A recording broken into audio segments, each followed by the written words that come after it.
to the morning show here on Arise News. With African tech hubs, startups and founders starting to mature and gain deeper understanding of local markets after a few years of a heady start and hype that will be more about potential than substance, investors are now increasingly looking towards the continent.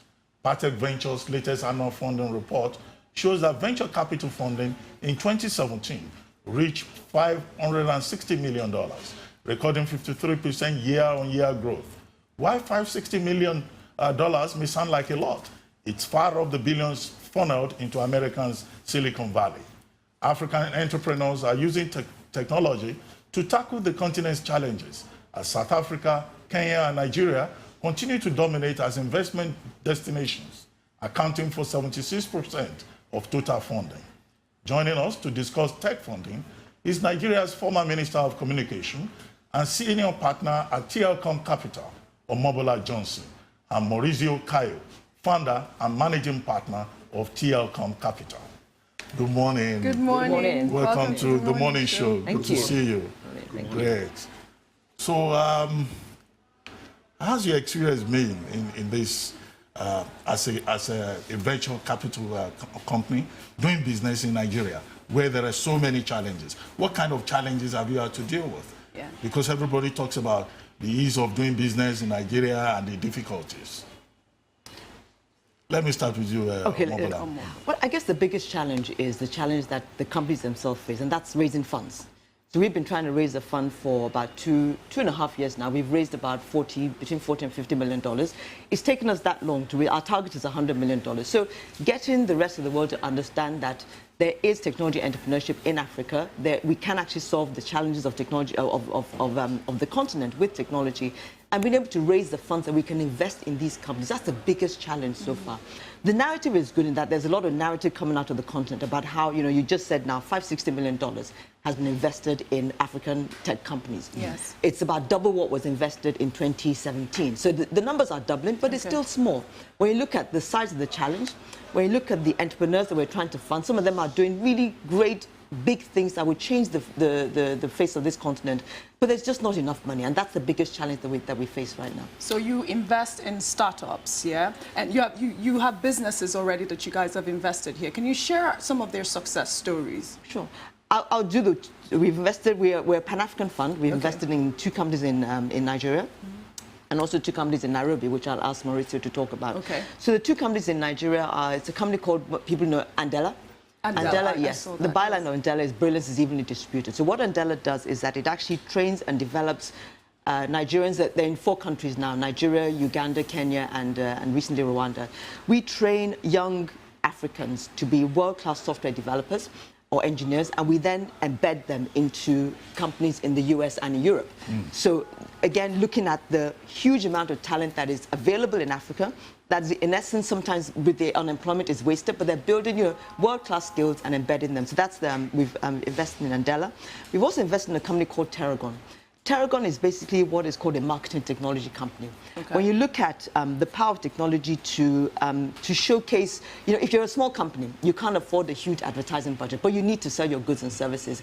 And that's what technology does for you. Yes. It allows you, so what Terragon does is that it allows brands, big brands, and also SMEs to actually figure out who their customers are, who can buy their goods, and target their marketing and their marketing and their advertising to that particular customer. So they use a lot of the mobile data on the internet to try and figure out which customer would like this particular product and how can actually get the message across to them. Okay. This is something that is done, understanding the African consumer, of which there are, 1 billion or so, is something that we see hasn't really been done very well. And we see Terragon as a company that is tackling that particular challenge. We're doing 2 companies in Nairobi, and I'm going there's to another talk company about in that. Nairobi called M-Survey that is also in this space where helping companies understand their clients, their consumers. Usually, if you think about the history of enterprise software in the last 20 years, it's been about using connectivity, internet, and social media. When you look at Africa, all of a sudden, social media is only 10 or 20%. Internet also has a low penetration. So your only chance is to use mobile platform. And so you cannot just replicate a US solution on the continent. You need to have entrepreneurs that fundamentally take the journey of building an Africa-relevant solution. And that's what M-Survey is doing. The other company that we invested in is called Twiga Foods.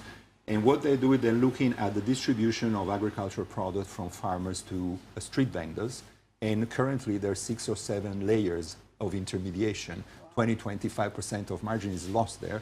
And they are fundamentally designed, thanks to technology, a system that brings that complexity to just one layer in between, fundamentally freeing resources to pay more to the farmers and less to the street vendors. So that's the power of technology is not inventing, is about looking at existing needs and finding solutions for those needs to be solved in a more efficient way.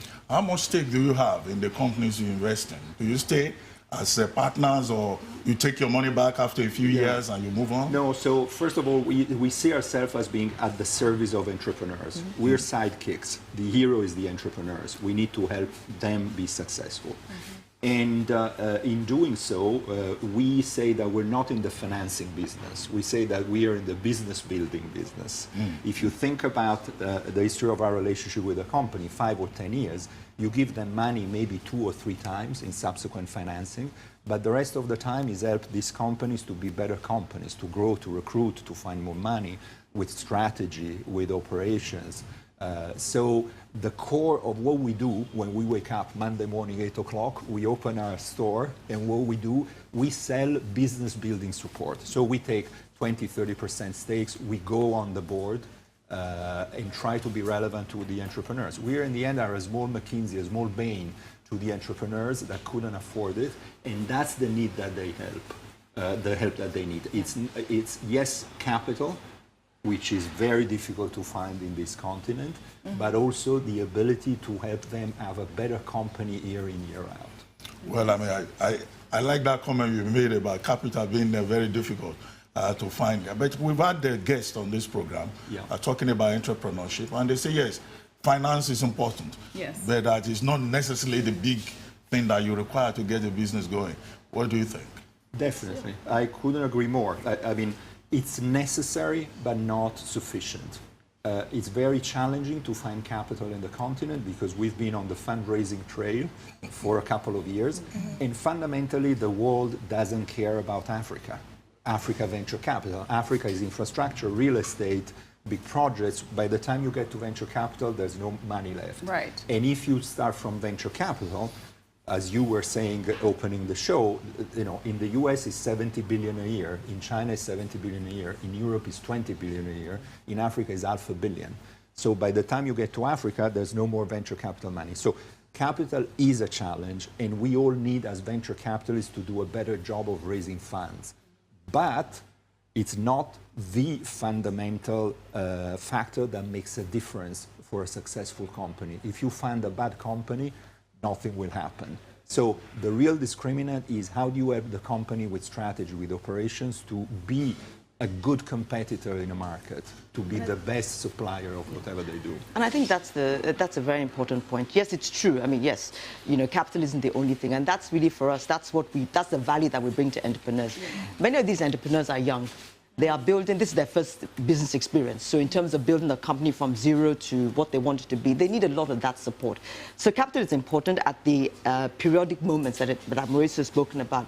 But what is more important for entrepreneurs in this continent at this particular point in time is that business building capacity. Yes. When do you need to hire a world-class CFO or a head of HR? How do you recruit the right talent? And what time do you bring them in?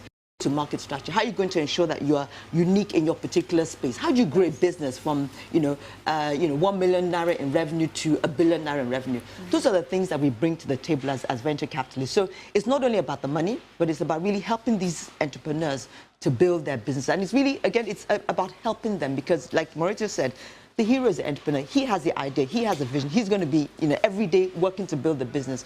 But that support is so important, and that's really what's missing in the continent. Aside, in addition to the capital, that support is also missing. If we're trying to build businesses, we have to have the support in building these businesses to be sustainable businesses that can actually employ hundreds of thousands of people. Andela is going to cross the 1,000 software developer mark by November 2018. There are very few companies in Africa today that can employ 1,000 people. And that's what tech does. And this is a company that's been around for only 5 years. So imagine if we had, hundreds of Andelas across the continent, what that does for entrepreneurship, for innovation, creativity, employment, solving the grand challenges. So that's really the importance of technology entrepreneurship. Well, Maurizio, before you decide to support a particular business, what are the things you look for? What are the kind of things you will see and you will refuse to get involved? So we say that we have 3 big questions that we ask. One is, do we like the market that the company is playing in? And this is not just about the size and the growth of the market, but also the role that technology can play in that market, or whether that market is a market that will be consolidating. So is technology changing the rules? Think about fintech, right? Think about any really vertical. There's companies that are changing tracking transportation, right? There's companies that are changing healthcare, energy. So the first question is that a big market? The second question is this a great company? And the company is great, but it's the team. These companies don't have a big history. You cannot look at how they did over the last 10 years because they weren't around, right, the last 10 years. So you look at the team, you look at the business model, and you look at whether it makes sense for this offer, for these solutions to be winning in a big market. And then when you can have a great company in a great market, but it must be a very good investment. So our third question is this a good investment? If the entry price is too high, if the terms of the investment are not good enough, if there's no alignment between the venture capitalists and the entrepreneurs, then a great company in a great market will never be a good investment.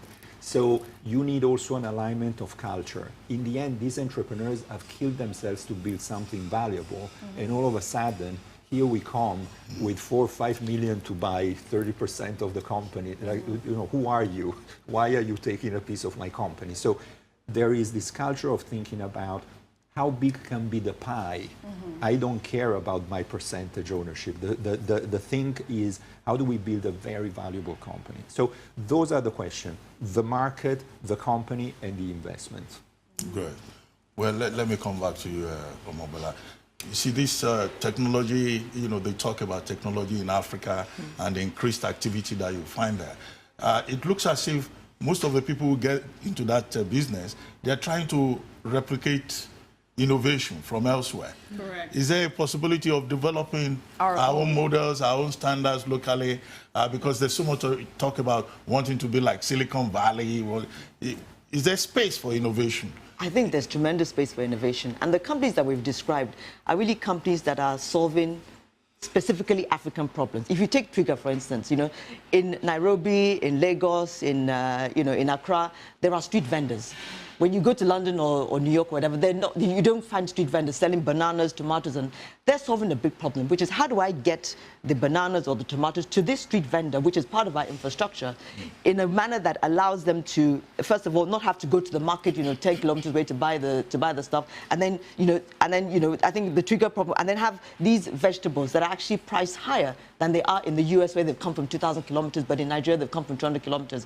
That's an innovation that is specific to Africa. Yeah. If you take, for instance, transportation and logistics, the amount of time that we spend moving goods from A to B in any African continent, it is very difficult. Finding the haulage trucks and everything. A company that has a platform that will aggregate demand, for moving the trucks, for moving the demand for moving the goods to the people that actually own the trucks. That is a specific African problem. If you look at the African consumer, so I don't agree. We talk about Silicon Valley and they say Yabacon Valley and all that kind of stuff. There's all of that, and that's part of the hype and the narrative. But the companies that we see are solving very specific African or Nigerian problems. Financial inclusion. We have, I think in Nigeria, it's about 40% of the economically active population is financially included. This is a particularly African challenge. And when we look at the companies that are trying to address these challenges, whether through payments, whether through getting your bank account on a mobile phone, because more people have mobile phones and have physical bank accounts. And the mobile phone itself is a bank account, I think those are specifically African problems. So while there is the hype by Silicon Valley, when you dig deeper into the thousands of companies that we see on a regular basis that are, working in the tech field, we think they're addressing very, very specific, African problems. Where do you see the growth areas of the future in Africa? we are looking at 5 areas, which we think are the growth areas, and that financial technology is definitely one of the big areas because of this huge financial inclusion challenge. Energy is huge because of the energy poverty across Africa, and again, some of these distributed solar companies that are doing things via mobile technology as well. We think that e-commerce is also quite important, again, because of the difficulty of moving, of buying goods and services and moving them across, fairly difficult terrain, or getting to consumers in very difficult places. I think e-commerce is one of the areas where we're looking at. And B2B, business-to-business servicing, and it's not always big business to big business. What we're finding is that it's the business to small business. So the Trigger Foods is a very good example. If you look at, it skips me now, but again, business to very small, the SMEs that we talk about are the engine of the growth of the economy, is looking for solutions to solve those to solve the challenges that they have, whether it's around financing or markets or consumers and all of that. So those are the areas, those are the growth areas that we're looking at. And also possibilities in agriculture. Well, Trigger's agriculture. Trigger's agriculture. Well, in terms of energy, where would you like to focus on that aspect in technology? The kind of companies we're looking at is, first of all, when we look at the grids and how much it's going to take us, how much time and resources it's going to take us to really sort out our grids and get 24/7 power. This is, regardless of what they say, this is a very, very long and tedious process. But we see companies that are looking at solar energy. Solar energy, distributed solar energy, building, for instance, a company like RentSource, which you may have heard about, which is actually building solar energy for markets. So places where there are a lot of concentration. I think Sabon Gari Market was their very first phase one of their projects. They have powered 1,700 shops in Sabon Gari Market. 24/7 power, cheaper than the generators that the petrol generators that they use right now, and cleaner, for instance, than those generators. If you go to the different markets across the country and you power those markets using distributed solar, and using mobile technology as a means for which they pay, so it's not they use the mobile phone to pay for those services on a daily, weekly, or monthly basis. That's a very innovative solution to what is a grand challenge across many African countries. So that's the innovation that we see. It's solar energy, distributed solar energy, but using mobile technology to actually pay for that. So RentSource is not the only company. There's companies like Lumos who are doing it in a very different way, who are providing solar energy to homes, again, making the payments via mobile phones. I think this is one of the many examples of the nature of innovation in Africa. It's not necessarily coming up with new technology. If you think about mobile money, that's been around for 20 years. There's no risk that the money will not get at the other end of the transaction. But the innovation is on the business model. The uniqueness of the African entrepreneur is the knowledge of the nature of the problem that they're trying to solve. And then they can go and use existing technology, but combining that technology to create a business model that addresses the specific problem. That's the uniqueness. And the quality of the entrepreneur, just like in Silicon Valley, there are only a handful of entrepreneurs that are really good. And that is not a problem. It's the reality of entrepreneurship all across the world, in China, in Silicon Valley, in Europe, everywhere. You look at hundreds of entrepreneurs before you finance one.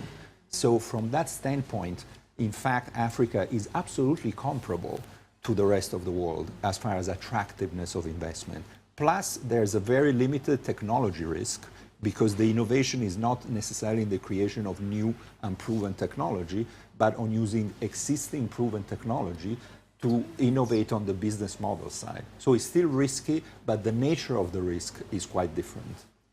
Well, correct me if I'm wrong. I see a trend now, particularly among technological entrepreneurs. They're just always looking at foreign investment. Is that a risk?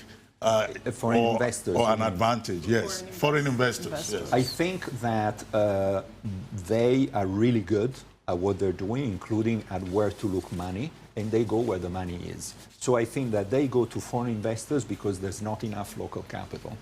So we the real engine of our project, of our fund, is to have an Africa fund. We're based in Lagos and Nairobi. We have African partners. We try to work for the African entrepreneurs. We want to be part of an asset class that provides African money to African entrepreneurs. Why should somebody from London decide whether an African investment is good or bad? Come on. It's time for Africans to decide their priorities, right? In every area, including technology companies. So that's the thing. The entrepreneurs that go and look for foreign capital is because there's nowhere else they can go. But they would be happy to have more local capital and to be able to have daily interaction rather than taking the Skype from New York. Yeah. Right? Well, Omobola, let me come back to you again. I mean, you were Minister of Communications and Technology. In fact, Nigeria's first Minister of Communications and Technology. And it's good to see that you are now in tech finance. One of the things you did as minister was to encourage access to technology, particularly in the schools. And, you know, one of the major problems we have is lack of technical talent. What do you think should be the policy orientation going forward? Because I don't think they are following up with some of the things you did. The schools, you know, computer education and all of that was done under your ministry. I mean, I think you're right. You know, when we talk about building technology companies, beyond the finance, there are the skills underlying it. Yeah. And really, when we, in fact, what is actually sometimes quite painful is when you give these companies money, they have to spend some of that money recruiting software engineers from outside of Nigeria, outside of Africa, and to some emerging market countries as well. You know, Latvia, Estonia, countries like that have actually developed their skills. So that going back to basics and say, you know, while we're talking about building technology companies, we need to have the skills to actually grow these companies and fuel the growth of these companies. So that, you know, computers in schools, it's not just about putting computers in schools.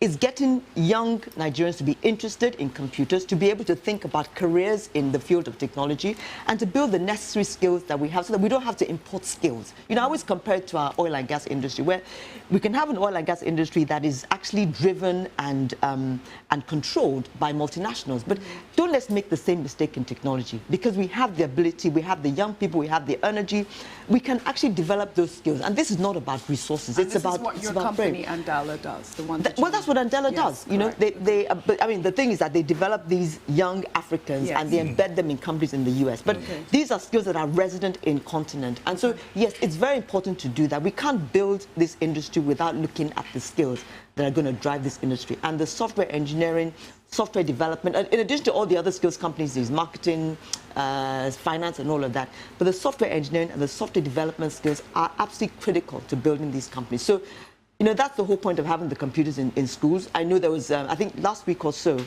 were 4 Nigerian girls that actually won the competition in Silicon Valley. That was absolutely fantastic. You know, they developed this software to, I think it was around fake drug certification. Yes. That's the kind of thing that we need. So yes, I think they're in secondary school.